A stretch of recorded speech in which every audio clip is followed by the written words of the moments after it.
All right, we are live on YouTube.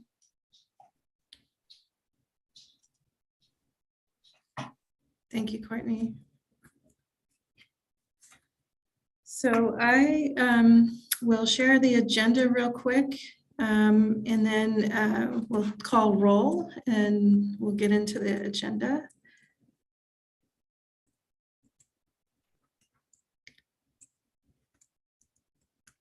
All right, can folks see my screen? Great.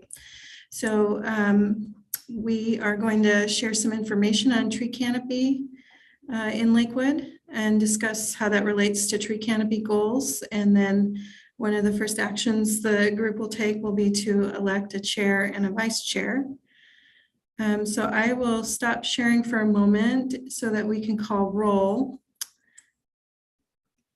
And I'm just going to go in alphabetical order. And we do have 2 new members joining us. So when we get to their names, I'll mention that and they can make an introduction, as they were not appointed until this meeting. So first we have Alan Billingsley. I'm here. Thank you. And John Boatman, I see you're here. Yep.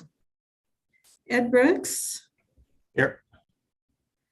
Ticomir Dunlop. Here. Hello. Jeannie Ellers. Do you have Jeannie? No, not yet. Jesse Gamble. Here.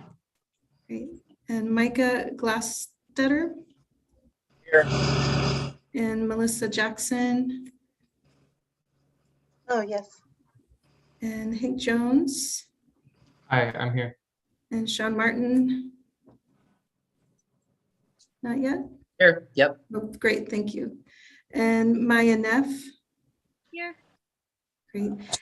And we have our 2 new members, Jesse Black. Do you want to introduce yourself, Jesse? Hi, my name's Jesse Black. I'm a resident here in Lakewood. I'm also the executive director of Springbrook Connections. And we have a beautiful stand of Gary Oaks in our neighborhood that I'd like to try and help preserve. Thank you, Jesse. And then Denise Nicole Franklin, I believe you shared at the last comment period, but would you like to introduce yourself to the group as a member? Good evening, everyone. My name is Denise Nicole Franklin. I am a longtime resident of Lakewood, Washington. I'm a homeowner in the New Telecom North area, right across the street from Harry Todd Park. And if you've been there, we have some amazing trees in our neighborhood. I'm excited to join you all this evening. Thank you for having me. Great, thank you. So I think we were just missing Jeannie, and I don't know if she has arrived. Not yet. So we can go ahead and move along on the agenda. Next, we were going to cover tree canopy data and potential goals. And with us this evening, we have Alex Hancock and Chris Pfeiffer from Planet Geo.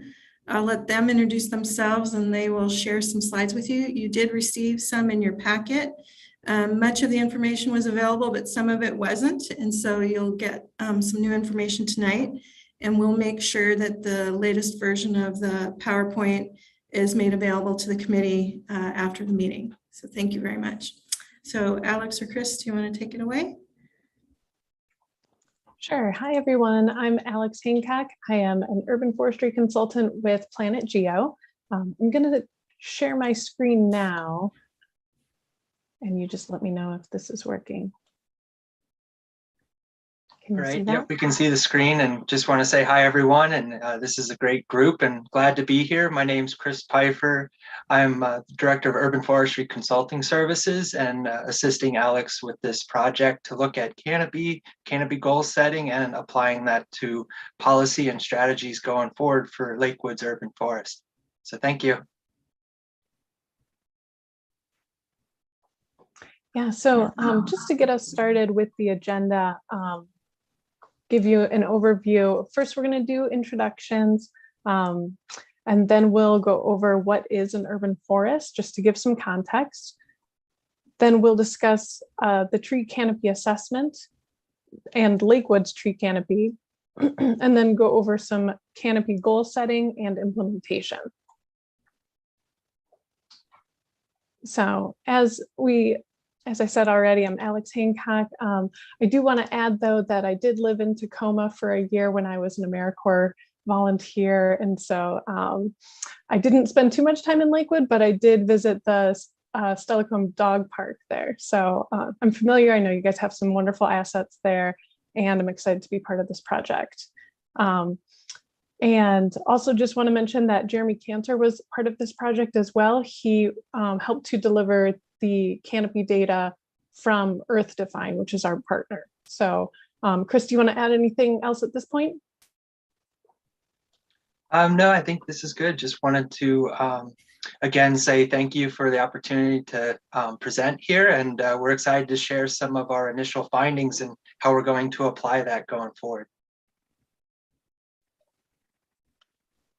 Yeah, great. So just want to go over that Planet Geo. We have become really an urban forestry hub. So this just gives you a little bit of context of what our company does. We provide everything from data analysis, some of that we're going to go over today, but from data, we provide software as a service. So a lot of this data that we prepare for cities and municipalities, we provide in a software system as well. We do reporting on all of the data, and we do assessments, mapping, and visualization. And then specifically our team, the Urban Forestry Consulting Services team, we bring all of that data together into urban forestry management plans and maintenance plans so that all of the data can help to influence policies. And so that's the stage that you all are at right now, is to take some data, consider that with all of the other current events that are happening in Lakewood, and create a long-term vision and set policies. So first, to go over what is an urban forest. This is just a quote that helps us to illustrate why urban forest management is important. It's a reminder that great urban forests don't just happen overnight. They're grown over many years with lots of investment, and they require a shared commitment from the local government and all of the community members to manage the urban forest sustainably. And so how do we actually define the urban forest? In actuality, it can be all different trees and vegetation throughout the city. So I know Lakewood has wonderful parks, and the residential areas have wonderfully established trees already. In some areas, you have lots of natural features and institutional areas that are all, when you do have new development, you do have new tree plantings as well. So I think something important that we want to emphasize today is that we're zooming out to the canopy level. So we're really talking about all species, all areas of the city, all of the urban forest. So for today's conversation, we're keeping it very broad and not really getting too species specific today, but just knowing that these larger numbers in the bigger picture help you to make realistic goals for policy.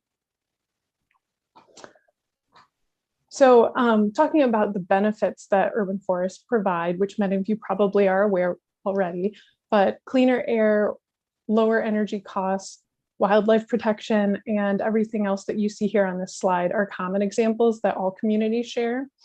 And many of these benefits can be quantified into actual dollar amounts. We don't always like to define trees by their financial value, but it is helpful when discussing their impact on communities and why they should be viewed as a public asset. And when we plan for trees and set policies for trees, we take into account the risks that face them, because when a tree fails, we lose all those benefits we just saw on the last slide. So trees are commonly impacted by human causes like construction and population growth, but also natural causes like pests, disease, invasive species, storms, and natural disasters. And this chart shows that while when conditions are ideal for trees, they can provide benefits well into the future. It's important to note that urban trees specifically experience many stressors that don't allow for ideal conditions. So a lot of those risks that we saw on the last slide limit the ability for trees to grow to their full lifespan at times. So local policies can help to create these ideal conditions, but it's not always possible given limitations by development. So each city really needs to find that balance based on their unique circumstances. And so we just ask that you consider this throughout the presentation. So moving on to the tree canopy assessment.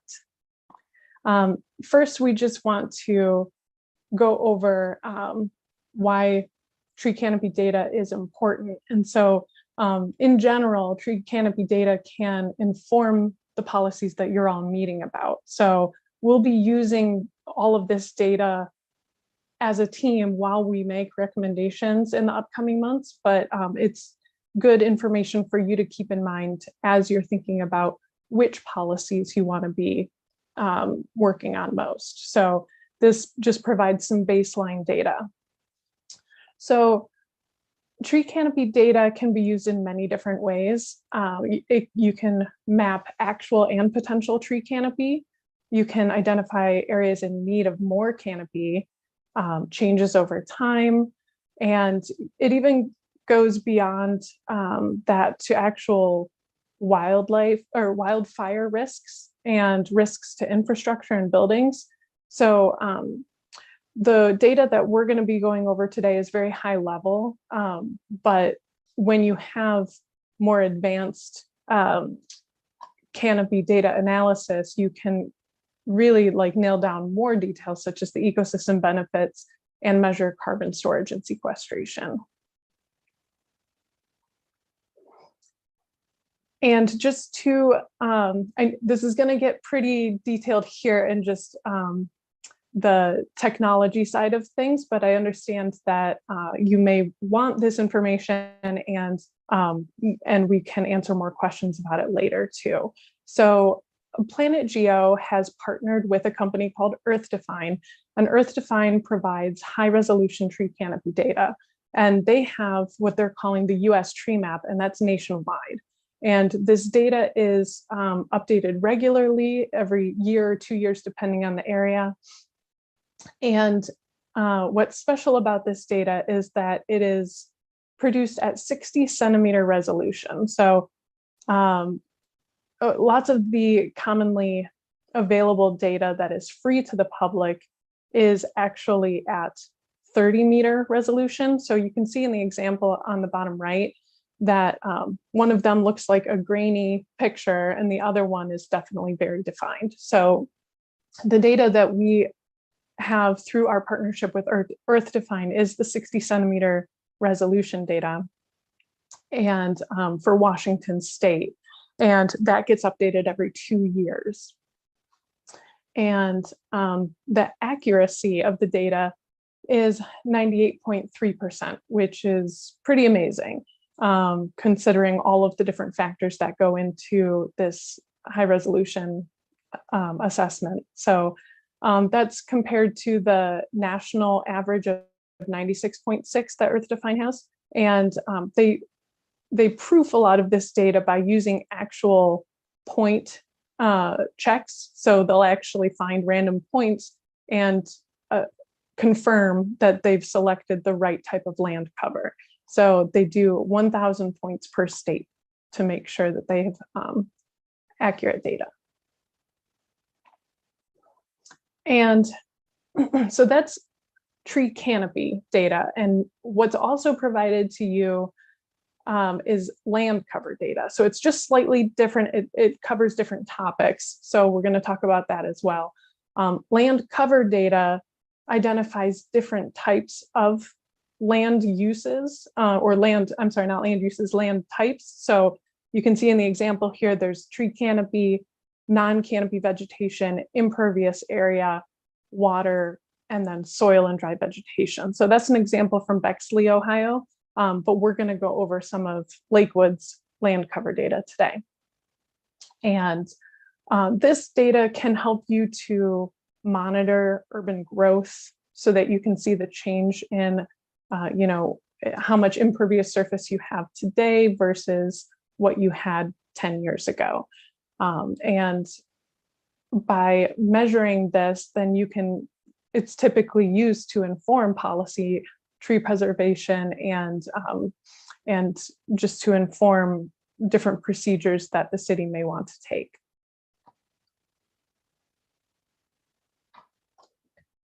And again, for Lakewood, just wanted to highlight the different land cover classifications and that it's based on 60 centimeter resolution. So we'll be talking about the grass and open space, bare soil, impervious surfaces, water, tree canopy, and shrubs. So let's get into Lakewood here. So as we're looking at what Lakewood, this is citywide. Now, the numbers that you see here are for the entire city, but something to keep in mind is that water is included in these numbers for land cover classification. When we're looking at tree canopy, water is removed. And so the tree canopy percentage number that you see here is actually lower than what the tree canopy percentage is once you remove water. And removing water is standard for urban tree canopy assessments. So that, so we'll get into that a little bit later. But so you have a total of 38% impervious surfaces. The grass area is 26.5%, 23.9% tree canopy, 9.4% water, 1.3% shrubs, and 0.9% soil and bare earth.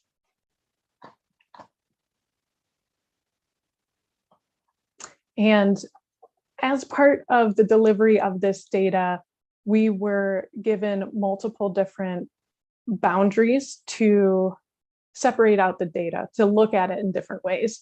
So what we call UTC, urban tree canopy cover, UTC, actually ends up at 26.3% when you remove that water. So of that 26.3%, 72% of that is on private land and 28% is on public land. And in total, when you look at all of the private land, 28% of private land has canopy cover.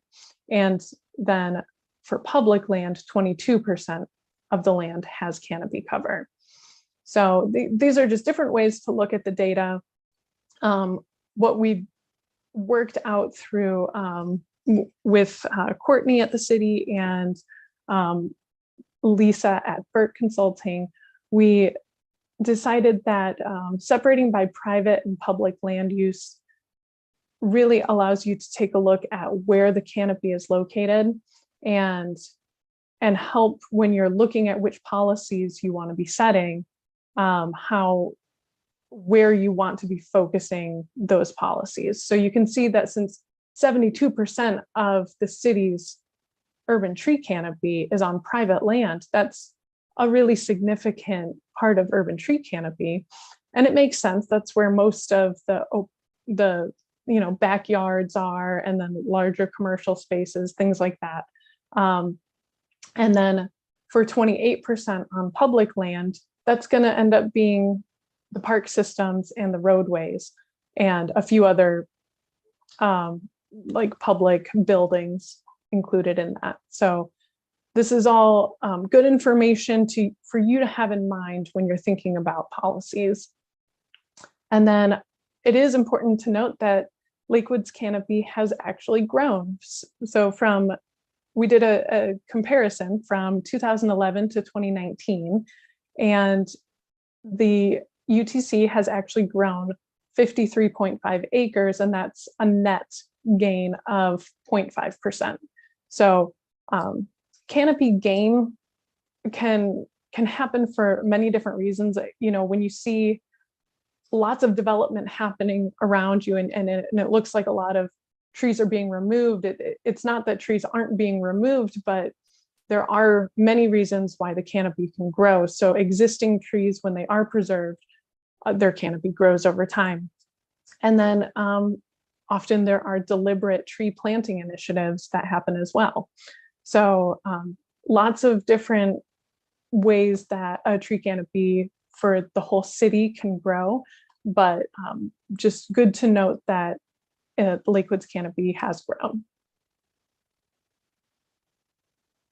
So as we're looking at the different zoning categories, obviously, as you're looking at Lakewood's local policies and local zoning requirements, you want to look at where the tree canopy is in each zoning district. So the way that we actually broke this down is to aggregate different, so like residential zoning districts come in residential 1, residential 2, residential 3, and residential 4, I believe. And so we combined 1 through 4 into residential. So that residential is single family residential. And so you have 59% of the citywide tree canopy is on residential property.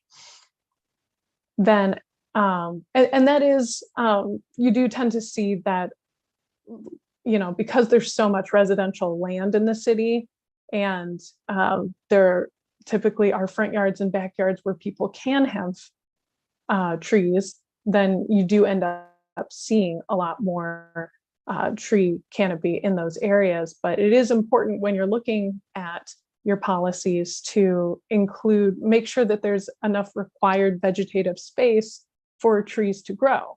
Because when there's, you know, sometimes you have certain number of trees required to be planted with a new residential home, 1 or 2 shade trees, maybe. But what's also important to look at is the amount of impervious surface, if there's a requirement around that, or the amount of vegetative space, because if you want to set your trees up for success long term, and if they don't have enough space, then they're not going to be able to thrive. There's going to be soil compaction if there's too much impervious surface around the tree, and they need to get enough water penetrating through the ground. So so lots of considerations as we're looking at residential areas, but it is pretty typical that you do see a lot of the tree canopy dedicated to or existing in residential areas. And then next we have 17.2% of the canopy is in open space and recreational areas. And that does make a lot of sense. And Lakewood does have wonderful park system there. And so it is important just to note that a lot of times the city has the ability to have more influence over public properties that are the open space and recreation, because they have, it's typically public space. So they can initiate more of a tree planting program there, whereas it's a little bit tougher on private property like residential. So the third most canopy area is for the multifamily. So again, it's residential, but it's multifamily residential. So that's at 5.9%. And then public institutional after that. And all of the other zoning groupings are below 5%. So happy to answer more questions on that later or go into more detail. So how does Lakewood measure up with other cities in the region? We did have some King County examples handy, and so we pulled those together into a chart. And since Lakewood has 26% canopy, you're just after Kent and ahead of Everett and Tacoma. So you can see that all of these assessments have been done since 2016, and it's becoming more of a standard that cities update their canopy cover assessments maybe every 3 to 5 years, maybe more, depending on how much of a focus on tree canopy there is. But this just kind of gives you an idea of where Lakewood stands in the mix of some other cities. And so we did not have data readily available for some of the other cities in the area, but this was readily available, so we thought it would give you a good idea. And we're going to get into canopy goal setting now. And so Chris is going to talk a bit about some projects that we've worked on in the past from Planet Geo and just some other examples. All right, yeah, thanks, Alex. And that was a great overview of the importance of urban forest planning, as well as the background on doing a canopy assessment and how cities can use that as a baseline value to measure, success or areas for improvement as it relates to strategies, management, and policy. So now what I'd like to do is talk about taking this assessment and putting it into action. And I'll touch on how to apply this data to both local and citywide tree canopy goal setting. And as Alex covered, we have the data, so now we'll be applying it to developing these strategies for increasing and expanding tree canopy cover while preserving it. And canopy goals provide this overarching value so that you can monitor improvements as it relates to urban forest management, sustainability, and tree equity, which we'll discuss further along here. And these canopy goals are often used in communications with the public. We see them integrated into city policies, as well as being used as a main messaging point going forward with urban forestry related programs. And one of the first steps is to identify the approach to this canopy goal setting. And to set a canopy goal, we need to think about the obstacles and opportunities specific to Lakewood and within various planning boundaries. And that way we don't apply a broad brush approach. There's been some previous studies that say 40% tree canopy is a good metric to achieve. But that was more so just a suggestion and not realistic to local city constraints, opportunities, and resources. So we'll use the analysis and local input to identify where those constraints are with development, land use, and other city planning efforts, and also look at the opportunities that are presented for these different types of planning boundaries. We want to also look at existing ordinances that are working well, that strengthen canopy goals going forward, but also where there are areas that may hinder or prevent the expansion of canopy. And so we also want to recognize limitations in the region, which may be due to the local climate, soils, water, and the overall geography for the region. And one of the last items on this slide is one of the most important ones, and that is the community framework.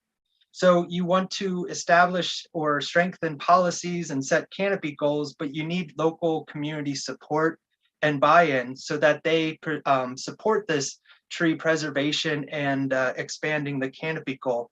And we want that support at the neighborhood level on up through to the entire city of Lakewood. So next slide, please. So this slide provides examples of canopy goal setting frameworks. And for Lakewood, we'll likely use those zoning types that Alex was covering to establish planting targets. And the main reason for looking at zoning types is because we have the data and there are so many differences for each type of classification. So we can, again, leverage the opportunities that are within and also understand, certain limitations as it relates to development requirements and also making sure that we establish realistic goals.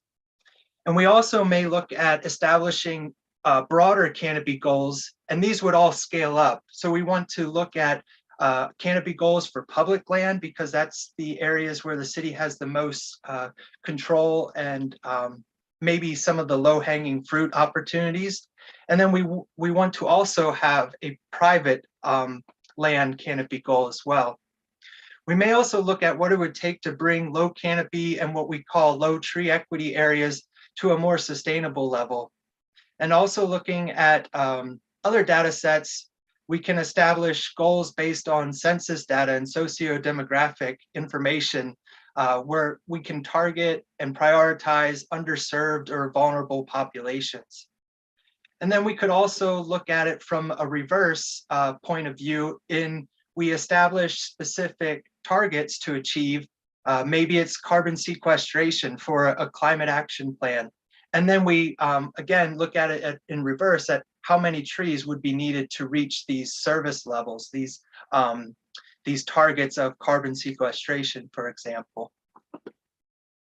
And then on the next slide, we're going to just talk a little bit more on tree equity.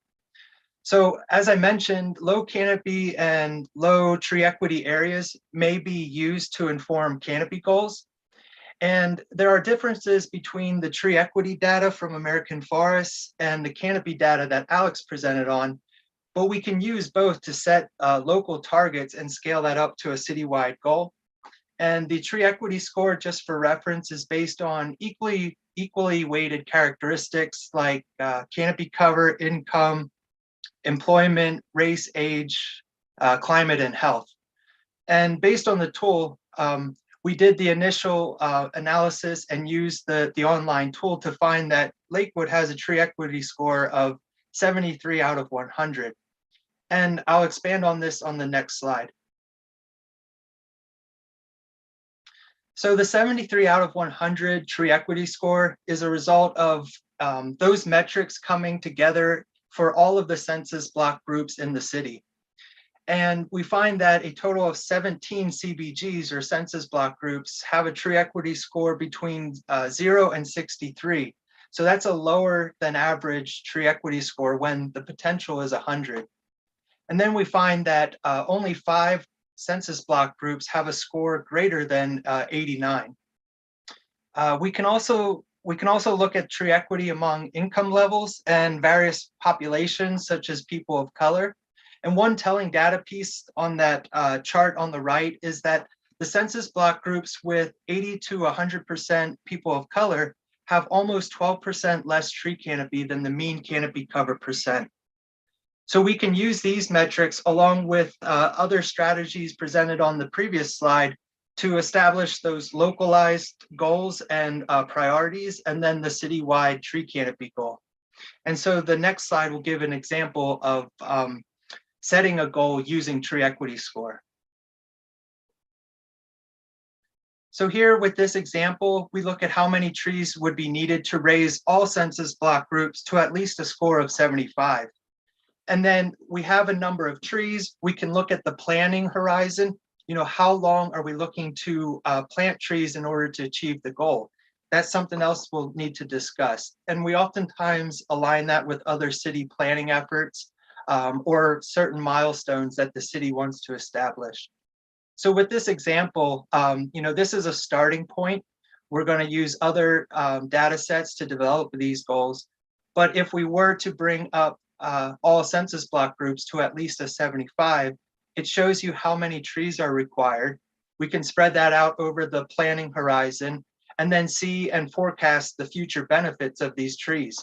So that helps to communicate the importance, the benefit of doing this, as well as applying for grants for tree planting projects, because you now have a canopy goal, you know what the potential future benefits are, and you have prioritized areas for expanding this tree cover. So it really builds a strong grant application. And you can tap into things like air quality related, environmental, energy savings, human health and well-being type of grantors, a lot of different opportunities. And we have the metrics to support, you know, going forward with those planting strategies. So on the next slide, I'll just give another example of a project we recently completed where we looked at establishing the intermediate targets and the number of trees required overall based on a framework that we created for the canopy goal setting. So oftentimes we align these goals, like I said, with other city plans and milestones. And this one here, we were looking to align it with the city's climate action plan. And based on our analysis and using forecasting models, we're looking at increasing the city's tree canopy from 14% to 30% in about 40 years. And that ends up being because of the city's land area size, the size of trees at maturity, among other criteria. It's about 900 trees per year that the city would need to plant. And we recognize that this is a shared commitment between the city and its partners, as well as private property owners. So we look at perhaps 50% of those plantings being done by the city, the other 50% by partners. So really it's a city planting goal per year of 450 trees. So we're going to be looking to apply some of this framework for Lakewood, but to establish this, we really need some input and reviews of what we draft and put together, and that'll be coming up in the coming weeks. And so on the next slide, we'll be laying out the next talking point, which is implementation. But as a summary, we'll use the Canopy data and supporting data sets to establish this agreed upon Canopy goal and the framework for achieving the Canopy goal. And then we want to identify priority areas and the strategies so that we can build up to the citywide Canopy goal from the ground level. We'll also want to establish intermediate goals and targets and the metrics to track and measure progress. So the number of trees per year, the Canopy goal in 5 years, and so on. So that's an overview of the Canopy goal setting process, and I'll turn it back over to Alex to discuss implementation.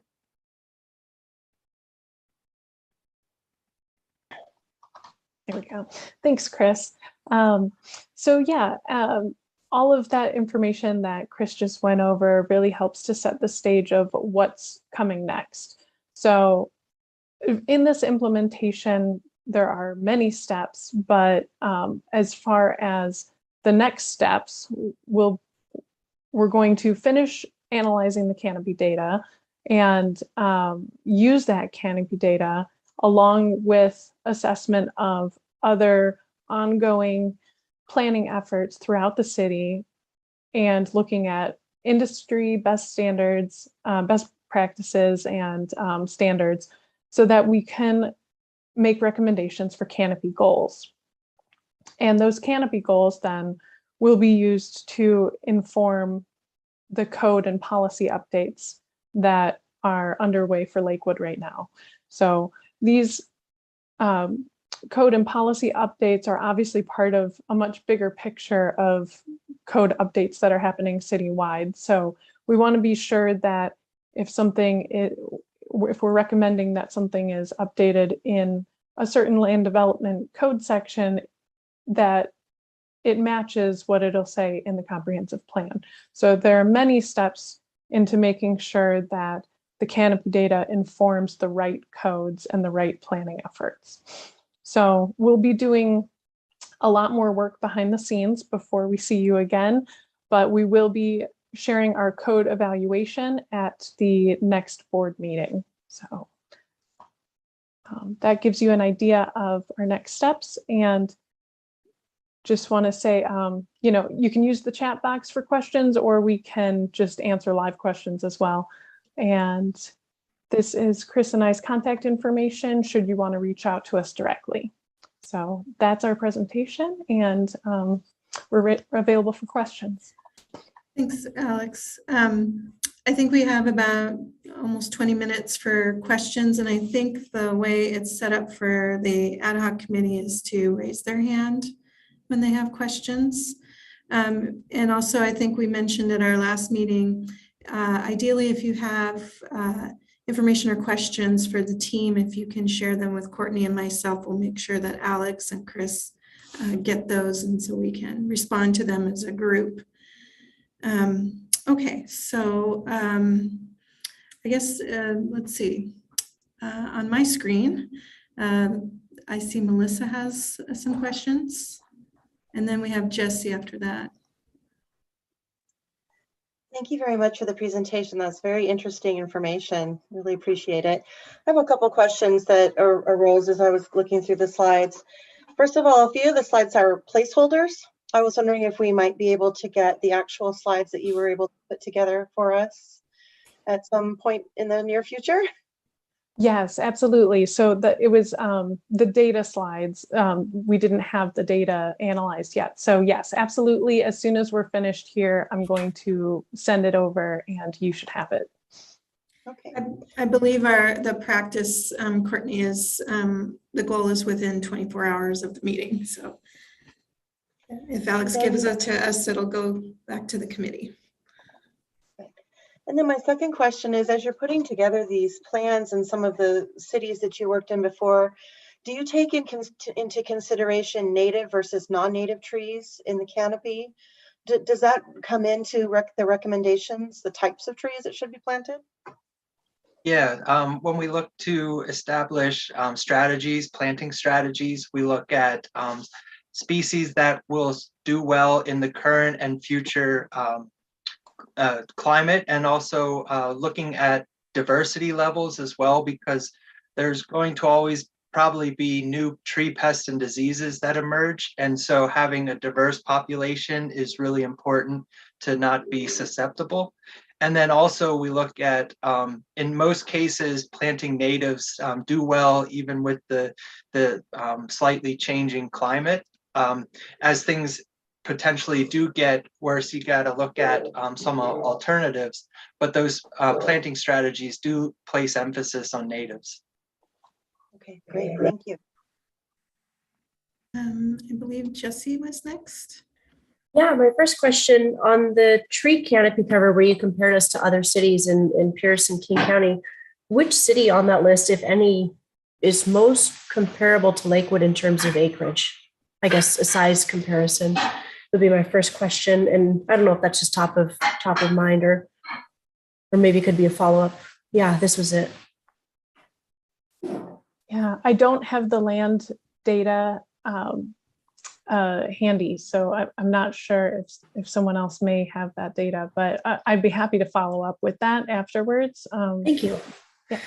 And then my second question, it was on the slide where it really outlined all the benefits of tree equity. You had a job supported category and a figure there.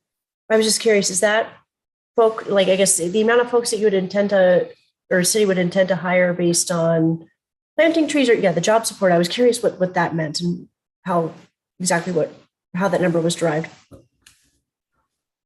Yeah, so that looks at the tree equity score from American Forest. And I did have to look at the methodology for that job supported one. And it looks at the US Bureau of Economic Analysis Regional Input Output Modeling System. So its short is RIMS, R-I-M-S. And that looks to estimate the direct, indirect, and induced jobs from investing in urban forestry. So they look at some of the baseline metrics is for every $1 million invested in the urban forest, 26 jobs will be supported. And then it uses some metrics of average cost to plant a tree, $283. And then there are some other criteria involved with that, but we don't have much involvement with the tree equity score in coming up with it, but we utilize it. We will be summarizing or have as a resource the methodology for tree equity score. So you can refer back to it as we start to set canopy goals using it. Oh, excellent. That was just my only question that I had, was kind of how that got derived, and that makes more sense. Thank you. Yeah, good question. Thank you. Looks like Alan, you have a question? Yeah, just a couple of quick ones. Did you guys work with the city of Tacoma by chance? I've looked through some of their tree planting policies, and I see some actual amazing programs. Tacoma City Light will give you $90 to plant trees now on your property currently, and a number of great programs they've got going. Were you, did you work for Tacoma? And is the end result going to be some grants, recommendations, and places to fund some of this canopy restoration that you're looking at?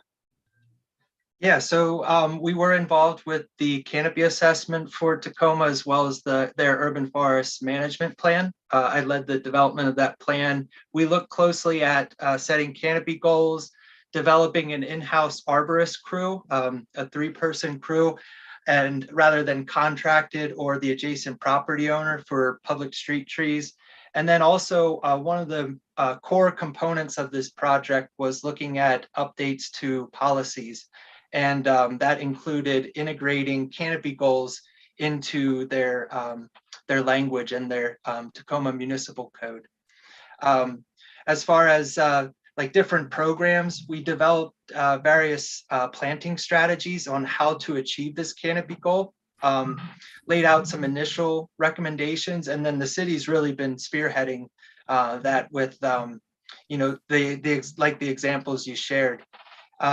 We will be, to a degree, providing, you know, recommendations and strategies, but at this stage, it's more so establishing the goal and then taking it to the next step with, you know, other projects in developing a plan or supporting studies.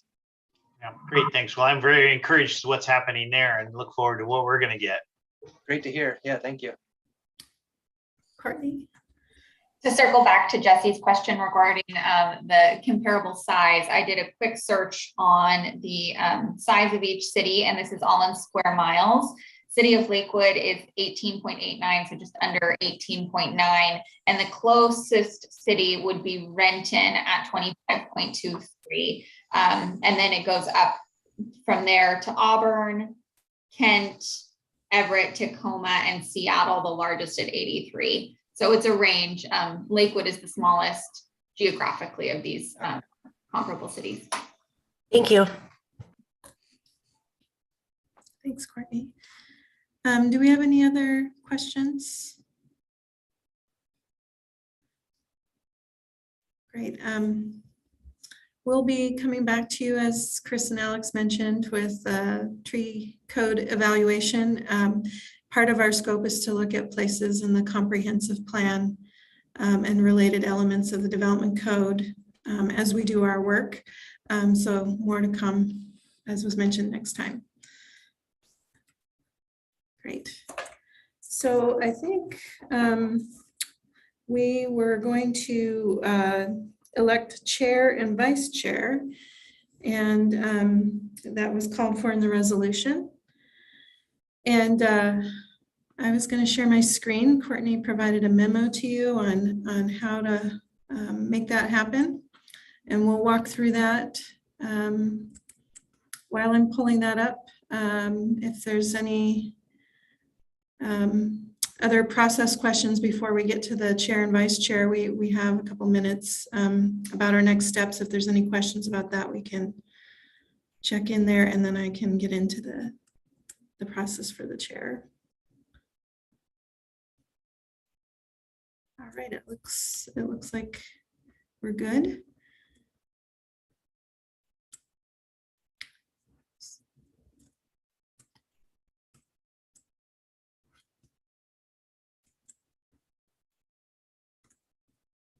All right, hopefully you can see my screen now. So Courtney shared a process that is called for in the municipal code in terms of the roles of the chair and vice chair. And consistent with the Lakewood Municipal Code, the chair is meant to preside over all meetings of the board and retain the full right to vote on deliberations and decide points of order. And the vice chair will serve as the chair in the chair's absence. And it was the resolution that called for this ad hoc committee to set a chair and vice chair. So we're trying to do that now that you have a full complement of tree committee members. So I can walk through this, or Courtney, if you wanted to walk through this, either way. Yeah, absolutely. Keeping in mind that we're all still getting to know each other. So if we want to have any additional conversation, we certainly welcome that at this stage. Generally, the process for making nominations is that the presiding officer, which would be Lisa or myself for this first meeting, would open the floor for the nominations. Any member of the board can make a nomination for a specific office. It doesn't need to necessarily go to chair or vice chair first. Nominations do not require a second. So Lisa and I will keep track of who is nominated for which office. A board member can nominate himself or herself. A board member should not offer more than one nomination until all other commissioners have had the opportunity to make nominations. The presiding officer can continue presiding even if we are not. So this one doesn't apply in this situation. 7, a board member can decline the nomination during the nomination process. And in that instance, we will strike your name from those being considered. 8, after each nomination, the presiding officer repeats the name of the nominee to the board members and the public. 9, nominations are taken for successive office in the order they are listed by bylaws. So even though we open for nominations and you can nominate for either position, we will look first at chair and then vice chair. 10, motions to close nominations are unnecessary because the nomination process simply continues until no one else asks. So in this instance, we'll probably ask 3 times, and assuming there are no additional nominations, we will move forward to a vote. And then 11, officers are elected after we request a vote. The presiding officer and the board member with the highest number of votes is elected to office. And so practically with the raise hand, when folks make nominations, if you would like to make a nomination for yourself or for another committee member, please raise your hand. We will call on you by who has raised their hand. Again, record those who have been nominated. And then we will take the vote based off of a hand raise as well. So only raise your hand if you are voting for that individual or if you would like to nominate an individual. So with that, are there any questions about this process or any comments from the committee members, or should we go ahead and open the floor for nominations?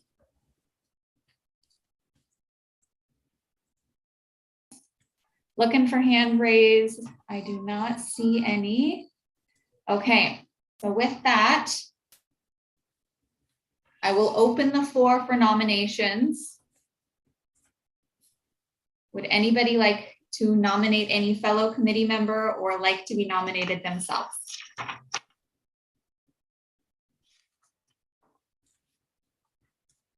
right, it looks like we have Ticomir. And then Jesse. Ticomir, go ahead. I would like to nominate Melissa Jackson for chair. Okay. And Jesse? I'd like to know if anybody's interested in either one of these positions and why. That's a great question, Jesse. For the role of chair, would anybody like to raise a hand as expressing interest and maybe share why you would be interested in that position with that role? Jesse, what I interpret this to be is that everyone wants to be chair. And so.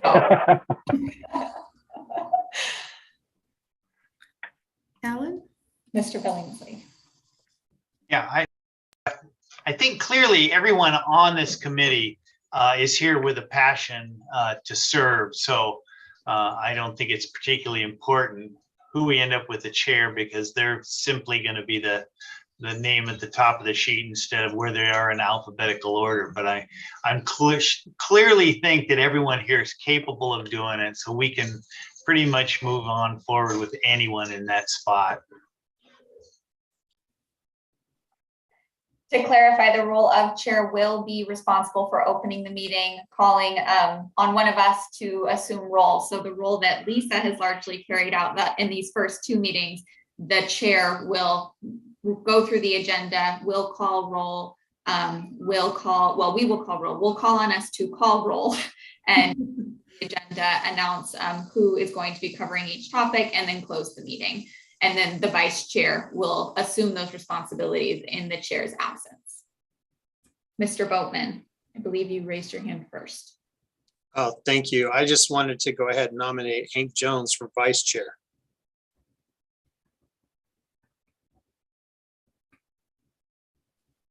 Denise.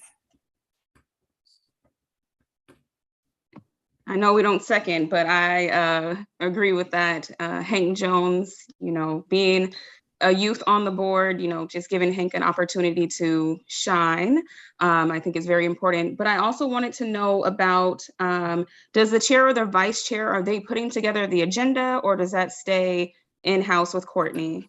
Yes, And Lisa. Staff will continue to prepare the agenda. And then if the chair had any questions about running the meeting or who was going to be covering which topic, they are certainly welcome, as any of you are, to reach out to us. But they will be essentially running the meeting, if you will, through the different processes, through the different stages. Thank you. Hank? Okay, yeah, thank you. I so appreciate your nomination. I wouldn't want to take away the opportunity from anyone else. So if anyone else is very set on being vice chair, then I would gladly cede it to them. But Courtney, can you go over again what the particular responsibilities would be of the vice chair in relation to the committee? So the chair presides over all of the meetings, and what that means is, as we go through the agenda, as Lisa does, they will likely give us an overview, call for roll, we lay out the agenda. The vice chair does that in the chair's absence. So we will elect the chair, and then should that individual, for whatever reason, be unable to attend a meeting, the vice chair will step in and preside over that meeting. And Courtney, I think part of presiding as we move forward is, as the ad hoc committee puts together its report, there will be motions, and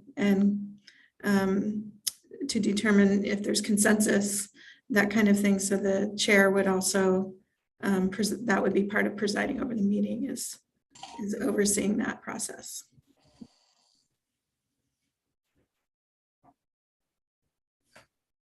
Okay, so we have a nomination for chair and vice chair. Are there any other nominations? Are there any other nominations? Are there any other nominations? Hearing none. First, we have a nomination for Miss Melissa Jackson to be chair. All those in favor, please raise your virtual Zoom hand.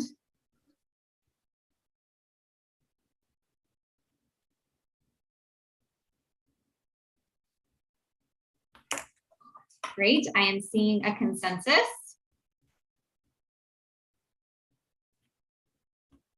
So Melissa Jackson will be our chair.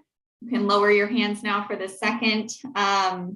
We have two nominations for Mr. Hank Jones to be vice chair. All in favor, please raise your virtual hands.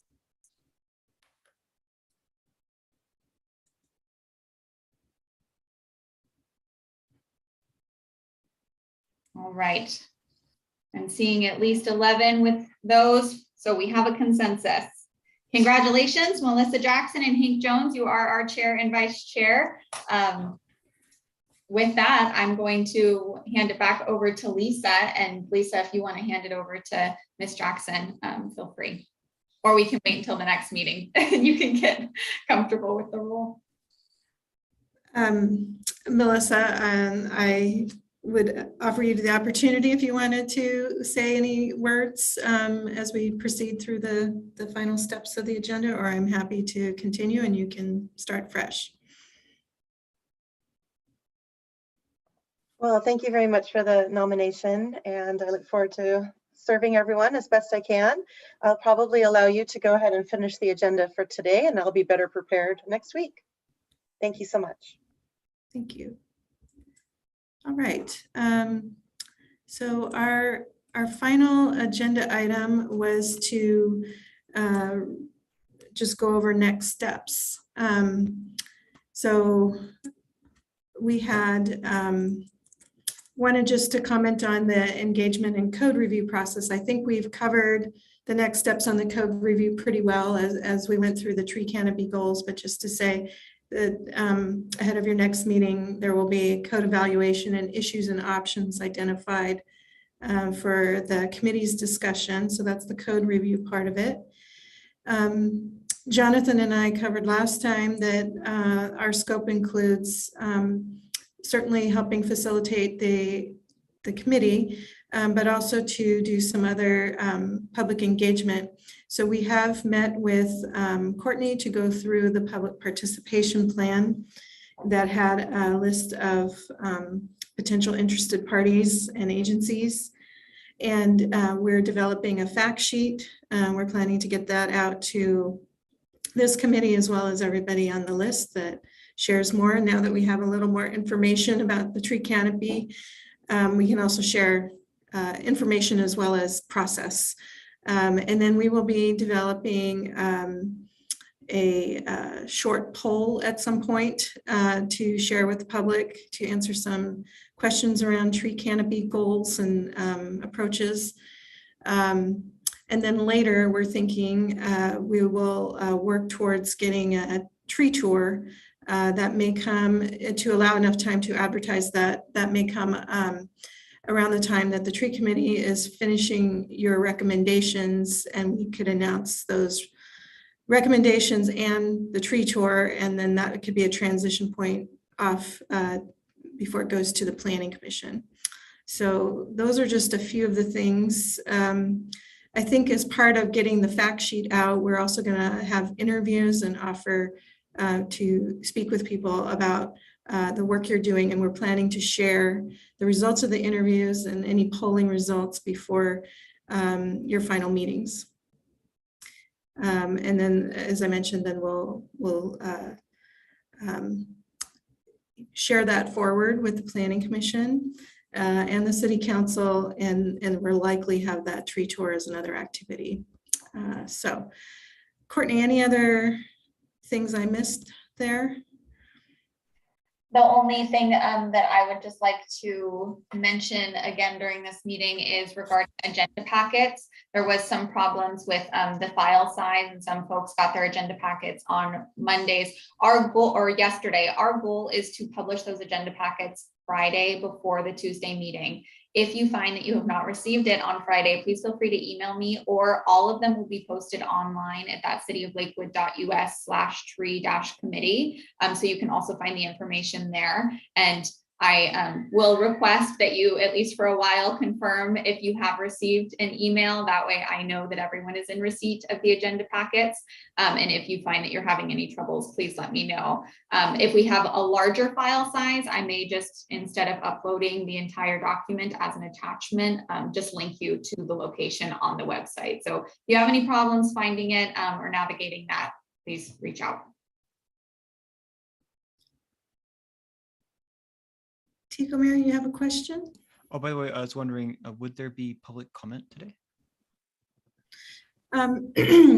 We were planning not to have a special segment of public comment on this and forward meetings. We talked a little bit about it at the at the last meeting, that we wanted to have that as an opportunity for the first meeting, because we knew some members of the panel that were not yet paneled were there, wanted to give them an opportunity to talk. And also we were not yet in the meat of the process. You'll only have about 90 minutes for your meetings, but there are other ways to comment. So we provided in the packet some public comment and information that came to Courtney and myself that was packaged up for you to see. So we'd encourage anyone who is watching the meeting or wants to participate to send comments in to Courtney and myself. You'll find the ways to do that on the project website. There will also be those other, we'll be setting up interviews with folks that are interested. And also the Planning Commission and City Council, they continue to have public comment periods and hearings. And so there will be many different ways to participate, and as well as the poll that I mentioned earlier, there'll be ways for the public to weigh in. But we will be providing anything that comes directed towards the committee to you, so you can see the input that's coming in. Courtney, any other thoughts there? No, I think you covered it well. Thanks, Lisa. Do we have other questions, suggestions for the information?